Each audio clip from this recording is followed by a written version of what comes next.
Once upon a time there were 4 little rabbits, and their names were Flopsy, Mopsy, Cottontail and Peter. They lived with their mother in a sandbank underneath the root of a very big fir tree. "Now, my dear," said old Mrs. Rabbit one morning, "you may go into the fields or down the lane, but do not go into Mr. McGregor's garden. Your father had an accident there, and he was put in a pie by Mrs. McGregor. Now run along and don't get into any mischief. I'm going out." Then old Mrs. Rabbit took a basket and her umbrella and went through the wood to the baker's, and she bought a loaf of brown bread and 5 currant buns. Flopsy, Mopsy and Cottontail, who were good little bunnies, went down the lane to gather blackberries, but Peter, who was very naughty, ran straight away to Mr. McGregor's garden and squeezed under the gate. First he ate some lettuce and some French beans, and then he ate some radishes, and then, feeling rather sick, he went to look for some parsley.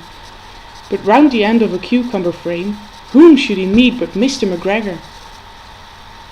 Mr. McGregor was on his hands and knees planting out young cabbages, but he jumped up and ran after Peter, waving a rake, calling out, "Stop, the thief!" Peter was most dreadfully frightened. He rushed all over the garden, for he had forgotten the way back to the gate. He lost one of his shoes among the cabbages, and the other shoe among the potatoes. After losing them, he ran on 4 legs and went faster, so that I think he might have gotten away altogether if he had not unfortunately ran into a gooseberry net, and got caught by the large button on his jacket. It was a blue jacket with brass buttons, quite new. Peter gave himself up for lost, and he shed big tears, but his sobs were overheard by some friendly sparrows, who flew to him in great excitement and implored to exert himself. Mr. McGregor came up with a sieve, which he intended to pop upon the head of Peter, but Peter wriggled out just in time, leaving his jacket behind him, and rushed into the tool shed and jumped into a can. It would have been a beautiful thing to hide in, if it had not had so much water in it. Mr. McGregor was quite sure that Peter was somewhere in the tool shed, perhaps hidden underneath a flower pot.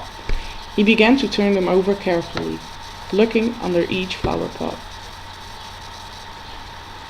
Presently Peter sneezed. "Kerchew!" Mr. McGregor was after him in no time and tried to put his foot upon Peter, who jumped out of a window, upsetting 3 plants. The window was too small for Mr. McGregor, and he was tired of running after Peter. He went back to his work. Peter sat down to rest, and he was out of breath and trembling with fright, and he had not had the least idea which way to go.